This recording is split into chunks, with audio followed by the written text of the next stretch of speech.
언니, 언니 어딨어? 골목을 뛰었어요. 편의점을 뒤졌어요. 버스 정류장을 봤어요. 없었어요. 바닷가 언덕 위에 신발 2짝만 나란히 놓여 있었어요. 언니, 그 자리에서 무너졌어요. 소리를 질렀어요. 파도 소리가 다 덮었어요. 그리고 집으로 돌아왔어요. 낡은 노트 한 권이 남아 있었어요. 펼쳤어요. 언니가 그 집에서 본 것들이 적혀 있었어요. 사라진 가정부, 새벽에 들린 남편 목소리, 정원 서쪽 흙, 그리고 마지막 줄. 남편이었다. 나는 언니의 옷을 입고 향수를 뿌렸어요. 그리고 언니 차를 타고 같은 얼굴로 그 집에 들어갔어요. 오늘의 흥미로운 이야기도 계속될 수 있도록 구독과 좋아요로 응원해주세요. 오늘의 이야기 바로 시작합니다. 문이 두드려진 건 새벽 2시였어요. 눈을 떴어요. 또 두드렸어요. 세게, 급하게, 벌떡 일어나 문을 열었어요. 언니였어요. 몇 년 만이었어요. 얼굴이 많이 상해 있었어요. 광대뼈가 도드라지고 눈밑이 꺼진 얼굴이었어요. 한겨울인데 얇은 코트 하나였고 손이 떨리고 있었어요. 나는 아무 말도 못했어요. 언니 서희가 먼저 말했어요. 나 좀 있어도 돼? 그게 다였어요. 이유도 설명도 없었어요. 나는 그냥 문을 열었어요. 서희는 들어와 신발을 벗고 가방을 내려놓았어요. 욕실에 들어가 한참 있다 나왔어요. 밥 먹겠냐고 했더니 고개를 저었어요. 소파에 앉아 창밖을 봤어요. 불 꺼진 골목이었어요. 아무것도 없는 골목이었는데 서희는 거기서 눈을 떼지 않았어요. 나는 옆에 앉아 한마디만 했어요. 뭐가 문제야? 서희는 대답하지 않았어요. 한참 뒤에야 말했어요. 피곤해. 자도 돼? 이불을 꺼내 내 침대를 내줬어요. 서희가 눕자마자 나는 소파에 누워 불을 껐어요. 어둠 속에서 언니 숨소리가 들렸어요. 처음엔 뒤척이더니 금방 잠이 들었어요. 오랫동안 못 잔 사람처럼. 나는 그 숨소리를 들으며 생각했어요. 무슨 일이 있었을까? 저 얼굴은 뭘까? 자고 일어나면 말해주겠지. 그렇게 생각하며 눈을 감았어요. 눈을 뜨니 아침이었어요. 침대를 보는 순간 언니가 없었어요. 이불이 반듯하게 개져 있었어요. 베개도 가지런했어요. 마치 아무도 자지 않은 것처럼. 욕실을 열었지만 없었어요. 주방도 마찬가지였어요. 현관을 보니 언니 신발이 없었어요. 가방도 없었어요. 그냥 사라진 거였어요. 핸드폰을 들어 언니한테 전화했어요. 신호만 가고 받지 않았어요. 다시 걸었어요. 또 받지 않았어요. 뭔가 잘못됐다는 걸 느끼며 집을 나왔어요. 편의점, 골목 끝, 버스 정류장 어디에도 없었어요. 나는 뛰기 시작했어요. 어디로 가야 할지 몰랐지만 그냥 뛰었어요. 바닷가로 내려가는 언덕 위에서 봤어요. 신발이었어요. 나란히 놓인 언니 신발. 그 옆에 봉투 하나. 떨리는 손으로 봉투를 열었어요. 언니 글씨였어요. 서우야, 미안해. 그리고 고마워. 그게 다였어요. 그 자리에 주저앉았어요. 바다를 봤어요. 파도가 치고 있었어요. 아무렇지 않게, 아무 일도 없다는 듯이.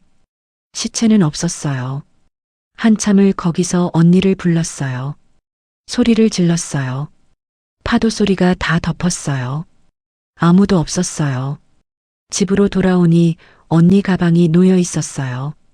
놓고 간 거였어요. 가방을 열자 차키, 지갑, 핸드폰 충전기가 나왔어요. 그리고 낡은 노트 한 권.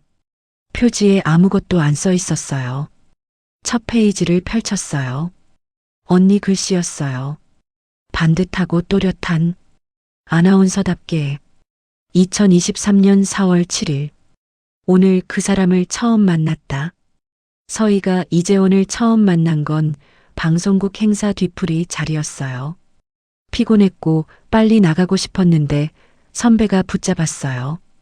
그때 옆에 누가 앉았어요. 이재원이었어요. 잘 차려입은 남자였어요. 말이 많지 않았어요. 근데 들을 때는 제대로 들었어요. 서희가 하는 말에 집중했어요. 핸드폰을 보지 않았어요. 눈을 맞췄어요. 아나운서 생활을 하면서 그런 사람이 드물었다고 했어요. 다들 서희를 보면서 다른 데를 보고 있었으니까요. 카메라를 의식하거나 주변을 살피거나. 근데 이재원은 달랐어요. 그냥 서희만 봤어요. 일기장에는 이렇게 적혀 있었어요. 눈빛이 이상했다. 좋은 의미로. 나는 그 문장 앞에서 멈췄어요. 좋은 의미로. 언니는 그때 몰랐겠지. 그 눈빛이 뭔지. 두 번째 만남은 한 달 뒤였어요. 이재원이 먼저 연락해 밥 한 번 먹자고 했어요. 서희는 고민했어요. 재벌가 아들이라는 걸 알고 있었거든요. 복잡해질 것 같았어요. 근데 나갔어요. 밥을 먹는 내내 이재원은 서희 이야기만 들었어요. 방송 일이 힘들지 않냐고. 어떨 때 보람을 느끼냐고. 어릴 때부터 아나운서가 꿈이었냐고. 일기장에 적혀 있었어요. 오늘 처음으로 내 이야기를 실컷 했다. 이상하게 편했다. 나는 페이지를 빠르게 넘겼어요. 두 사람이 만나는 횟수가 늘었어요. 이재원은 매번 완벽했어요. 늦지 않았어요. 서희가 힘들다고 하면 다음에 꼭 챙겼어요. 서희 주변 사람들 이름을 기억했어요. 그리고 6개월 뒤 프로포즈. 일기장에 딱 한 줄이었어요. 예스라고 했다. 그 아래에 조금 더 적혀 있었어요. 결혼 전날 밤 엄마가 말했다. 서우 얘기는 하지 마. 아버지 얘기도. 시댁에서 알 필요 없어. 재벌가야. 복잡한 집안 사정은 숨기는 게 맞아. 나는 알겠다고 했다. 틀린 말이 아니었으니까. 그 전에 서우한테 전화를 했다. 사정을 설명했다. 서우는 한참 듣더니 말했다. 잘 됐다. 잘 살아. 그게 다였다. 근데 그 말이 오래 마음에 남았다. 서우는 늘 그랬다. 말이 없는데 다 알았다. 나는 그 페이지를 오래 봤어요. 언니, 그때 노라고 했어야 했는데. 그리고 속으로 생각했어요. 잘 됐다. 잘 살아. 그 말을 해줄 수 있었던 건 나밖에 없었어요. 그게 서우라는 사람이었어요. 결혼식은 크게 했어요. 일기장에는 그날에 대한 기록이 거의 없었어요. 하얀 드레스를 입었다. 남편이 웃었다. 나도 웃었다. 하객이 몇 명인지 세다가 그만뒀다. 그게 다였어요. 다음 페이지부터 재벌가 생활이 시작됐어요. 집이 컸어요. 서희가 살던 어떤 공간보다도. 복도 하나가 옛날 자취방보다 길었고 잘 손질된 나무들이 가득한 정원이 있었어요. 일기장에 적혀 있었어요. 오늘 집을 처음 둘러봤다. 정원이 끝이 어딘지 모르겠다. 그 뒤에 작게 적혀 있었어요. 근데 왜인지 모르게 춥다. 나는 그 문장에서 손가락을 멈췄어요. 집이 추운 게 아니었어요. 언니는 그때 이미 느꼈던 거예요. 뭔가를. 시어머니를 처음 본 날이었어요. 일기장에 적혀 있었어요. 아침 일찍 일어나 단정하게 차려입고 인사를 드리러 갔다. 거실에 앉아 차를 마시다가 내가 들어가자 위아래로 한 번 봤다. 앉아. 그게 다였다. 차를 한 잔 받아들었다. 어색한 침묵이 흘렀다. 내가 먼저 말을 꺼냈다. 잘 부탁드린다고. 열심히 하겠다고. 그래 하고 웃고는 다시 창밖으로 시선을 돌렸다. 대화가 끝났다. 복도에서 잠깐 멈췄다. 웃었는데 눈이 안 웃었다. 내가 예민한 건지 나는 페이지를 넘겼어요. 언니는 예민한 게 아니었어요. 정확하게 본 거였어요. 집사를 처음 본 건 남편이 소개해준 날이었어요. 일기장에 적혀 있었어요. 오씨 아저씨야. 우리 집에서 제일 오래 일하신 분이야. 뭐든 필요하면 말해. 오씨 아저씨는 고개를 숙였다. 표정이 없었다. 눈을 마주쳤다. 안녕하세요. 잘 부탁드려요. 그 짧은 순간 아저씨가 멈췄다. 뭔가 흔들린 것 같았는데 바로 원래대로 됐다. 오씨 아저씨. 눈빛이 지쳐 있다. 오래 지쳐 있던 눈이다. 그 옆에 작은 메모. 내일 밥은 드셨는지 여쭤봐야겠다. 나는 떨리는 손으로 그 메모를 짚었어요. 언니다웠어요. 어떤 상황에서도 사람을 먼저 봤어요. 며칠 뒤 일기장에 또 적혀 있었어요. 오늘 오씨 아저씨가 정언니를 하다가 손을 다쳤다. 가지치기를 하다가 깊이 베인 것 같았다. 피가 났다. 아무도 신경 쓰지 않았다. 남편도 어머님도 다른 식모들도 그냥 지나쳤다. 나는 약통을 들고 정원으로 나갔다. 아저씨, 손 좀 볼게요. 아저씨는 괜찮다고 했다. 근데 나는 그냥 앉아서 소독약을 꺼냈다. 아저씨는 아무 말 없이 손을 내밀었다. 소독하고 약 바르고 붕대를 감는 내내 아무도 말하지 않았다. 다 감고 나니 아저씨가 말했다. 감사합니다, 사모님. 목소리가 낮고 조용했다. 근데 그 말이 이상하게 오래 마음에 남았다.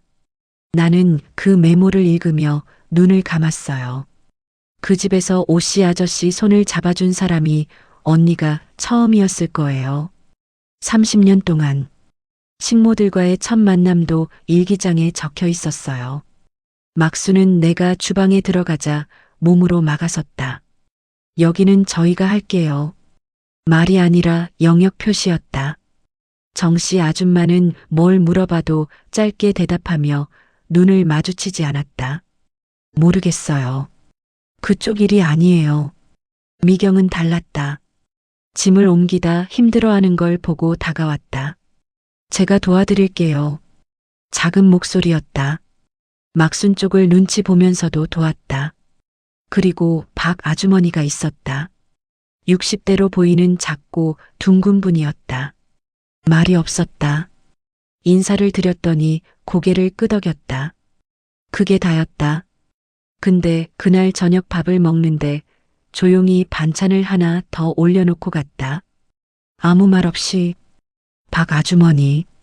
말이 없는데 눈이 따뜻하다. 나는 일기장을 천천히 덮었어요. 언니는 그 집에서 사람을 찾고 있었어요. 차가운 집에서 따뜻한 사람을. 오씨 아저씨였어요. 박 아주머니였어요. 그 집에서 언니 손을 잡아준 사람들이었어요. 창밖을 보니 날이 밝아오고 있었어요. 테이블 위에 언니 차 키가 놓여 있었어요. 나는 그 키를 집어들었어요. 결혼한 지 2달이 지났어요. 일기장 속 글씨가 달라지고 있었어요. 처음엔 반듯하던 글씨가 힘이 빠지기 시작했어요.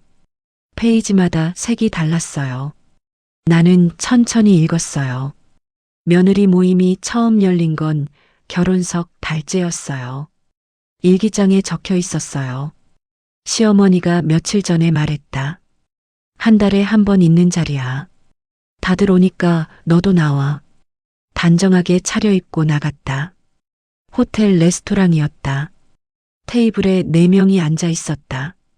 다들 나를 보며 웃었다. 어서 와요. 기다렸어요. 환영받는 것 같았다.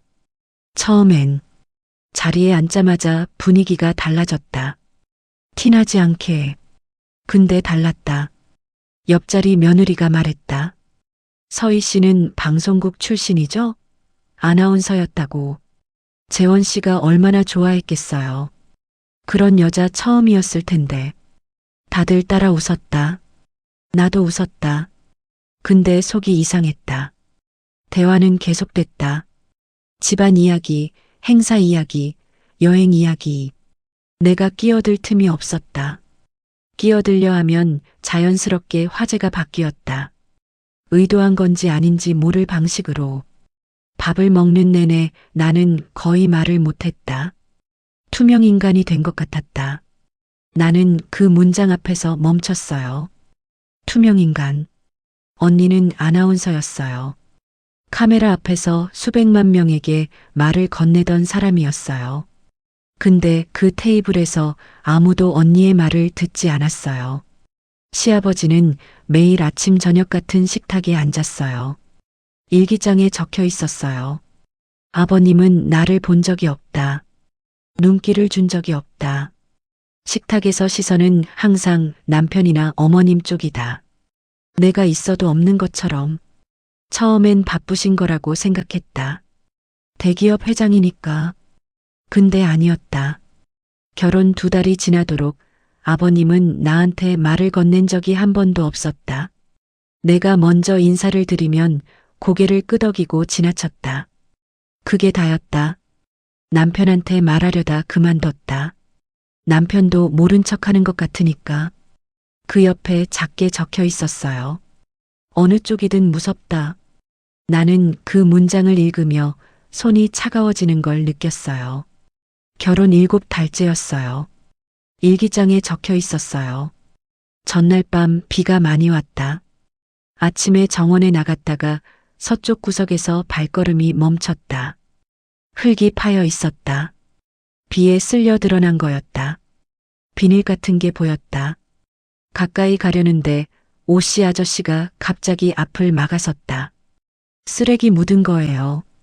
손대지 마세요. 돌아서는데 남편이 멀리서 그 장면을 바라보고 있었다. 아무 표정도 없이. 그날 저녁 박 아주머니가 사라졌다. 나는 일기장에서 눈을 뗐어요. 몸 전체가 떨렸어요.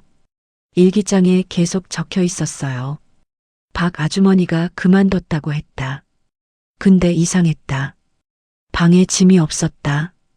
어제까지 있던 사람이 하룻밤 사이에 흔적도 없이 사라진다는 게 납득이 안 됐다. 며칠 뒤 정원을 걷다가 뭔가 반짝이는 걸 봤다. 핸드폰이었다. 잠금 화면에 박 아주머니 손녀 사진이 있었다. 이 핸드폰이 정원 구석에 왜 있는 건지 몰랐다. 그만뒀다면 가져갔을 텐데. 그 자리에 서서 한참을 생각했다. 그리고 오씨 아저씨를 찾아가 물었다. 아저씨, 박 아주머니 핸드폰인데요. 여기서 나왔어요. 아저씨 얼굴이 굳었다. 잠깐 말이 없더니 가져다 드리겠습니다. 하고 가져갔다. 나는 그때 알았어야 했다. 나는 그 문장에서 멈췄어요. 언니는 알면서 믿고 싶지 않았던 거였어요. 결혼 9달째였어요. 일기장에 적혀 있었어요. 남편이 사흘째 늦게 들어오던 때였다.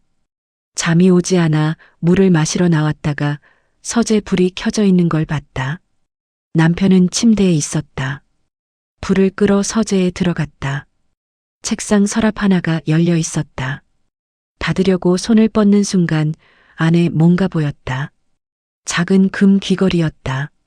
내 것이 아니었다. 그 밑에 신문 기사 스크랩이 접혀 있어서 펼쳐봤다. 몇 년 전 기사였다. 실종된 여대생. 사진 속 그 여대생 귀에 귀걸이가 달려 있었다. 귀걸이와 사진을 번갈아 봤다. 같았다. 서랍을 닫고 서재를 나왔다. 방으로 돌아오니 남편은 평온한 얼굴로 자고 있었다. 그 옆에 누워 눈을 감았다. 잠이 오지 않았다. 전 여자친구 것이겠지. 다른 이유가 있겠지. 그렇게 생각하려 했다. 근데 안 됐다. 설마, 설마, 설마. 나는 그 문장에서 손이 떨렸어요. 증거는 없었어요. 그냥 느낌뿐이었어요. 근데 그 느낌이 사라지지 않았어요. 결혼 11달째 새벽이었어요. 일기장에 적혀 있었어요. 잠이 깨 물을 마시러 나왔다가 복도 끝에서 목소리를 들었다. 남편과 오씨 아저씨였다. 그 자리에 멈췄다. 소리나는 쪽으로 걷지 않았다. 그냥 들었다. 남편 목소리였다. 낮고 차분했다. 이번엔 깊숙이 묻었어? 아저씨가 대답했다. 죄송합니다. 다음부턴 이런 일이 없도록 하겠습니다. 남편이 말했다. 하필 박 아주머니가 보다니. 그래도 잘 됐어. 오랜만에 재밌었으니까. 발소리가 멀어졌다. 벽에 기대어 섰다. 다리가 풀렸다. 손이 입을 막았다. 소리가 나오지 않았다. 천천히 방으로 돌아와 문을 닫았다. 남편이 자고 있었다. 그 사람 얼굴을 봤다. 처음 만났던 날이 떠올랐다. 그냥 나만 봤던 눈. 좋은 의미로 이상하다고 생각했던 그 눈빛. 그게 좋은 게 아니었다. 박 아주머니가 어디 있는지 알았다. 그리고 내가 다음이라는 것도. 여기서 일기장이 끝났어요. 마지막 몇 페이지는 찢겨 있었어요. 언니가 찢은 거였어요. 나는 일기장을 덮었어요. 언니가 나를 찾아온 이유를 알았어요. 마지막으로 얼굴 한번 보고 싶었던 거였어요. 그리고 이걸 남기고 싶었던 거였어요. 이 일기장을. 창밖을 보니 아직 어두웠어요. 테이블 위에 언니 차 키가 놓여 있었어요. 나는 그 키를 집어들었어요. 일어섰어요. 미용실 의자에 앉았어요. 거울 속에 서우가 있었어요. 짧은 머리, 무표정, 경호원 서우. 미용사가 긴 머리를 붙이기 시작했어요.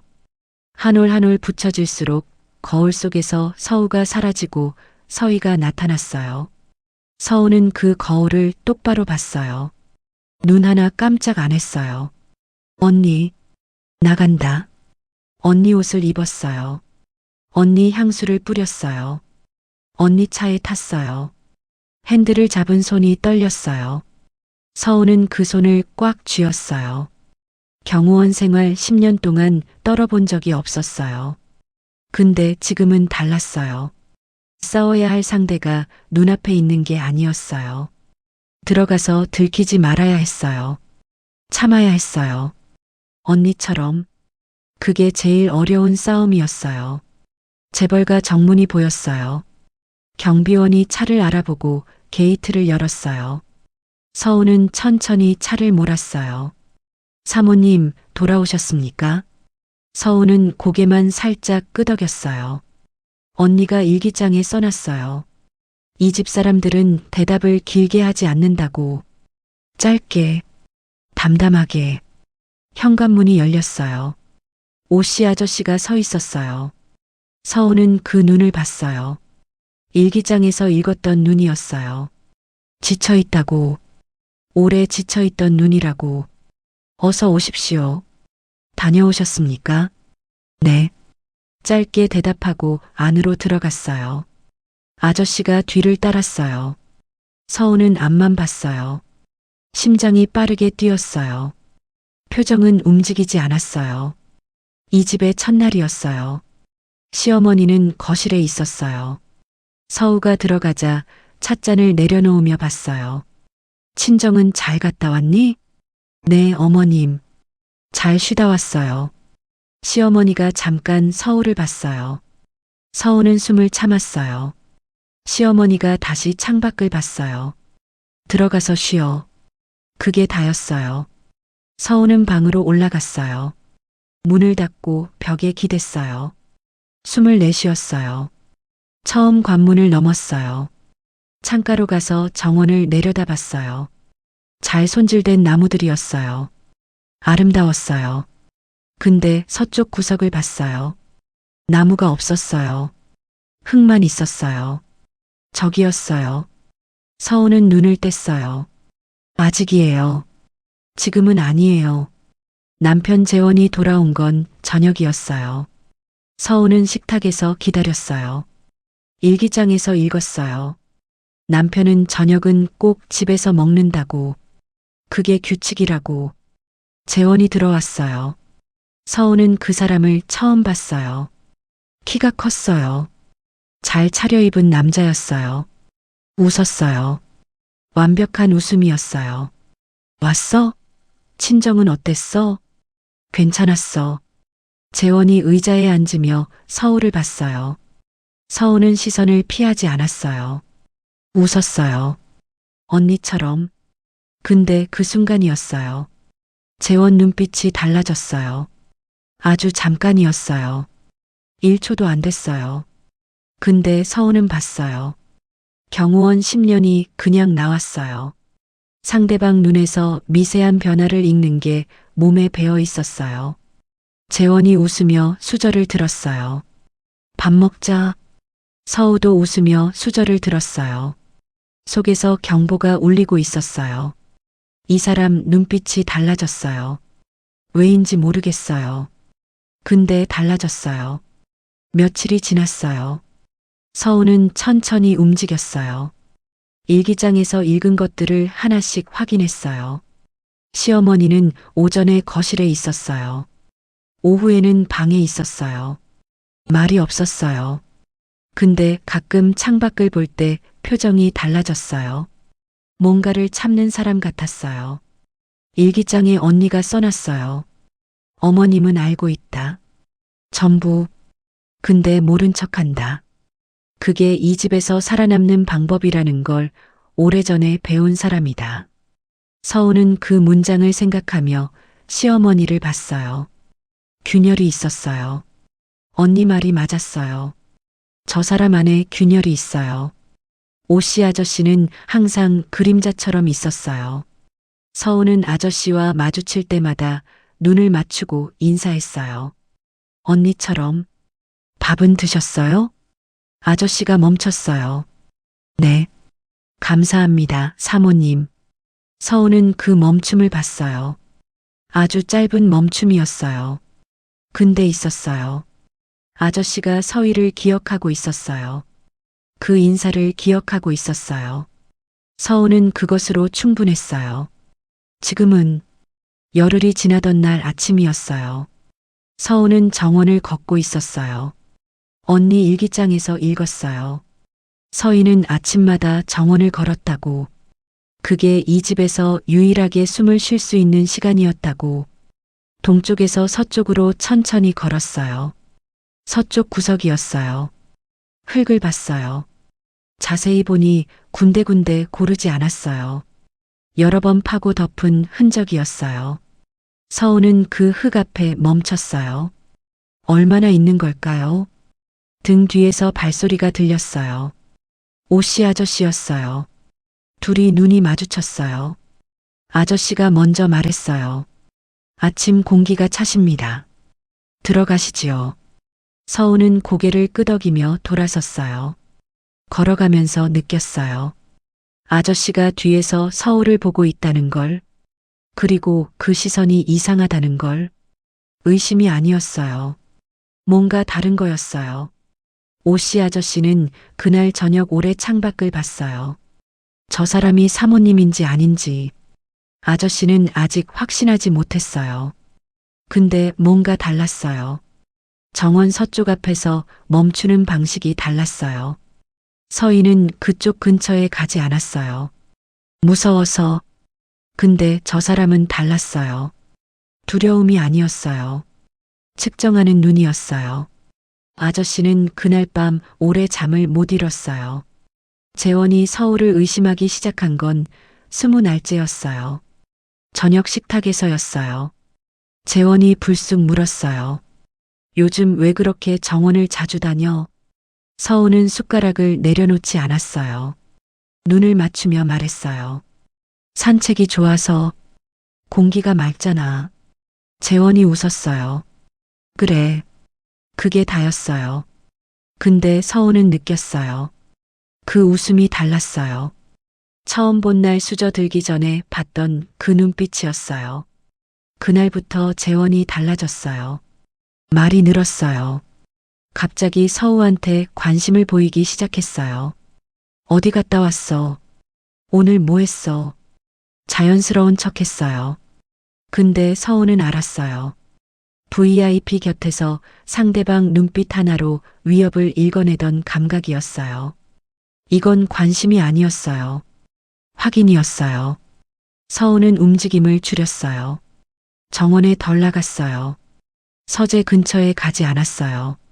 그냥 평범한 며느리처럼 지냈어요. 그러면서 기다렸어요. 미경이 서우 방에 들어온 건 사흘 뒤였어요. 막순이 자리를 비운 틈이었어요. 미경이 목소리를 낮춰 말했어요.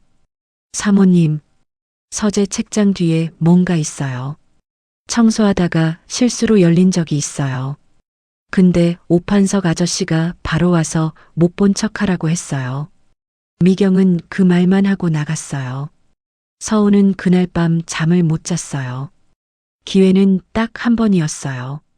재원이 외출하는 날이어야 했어요.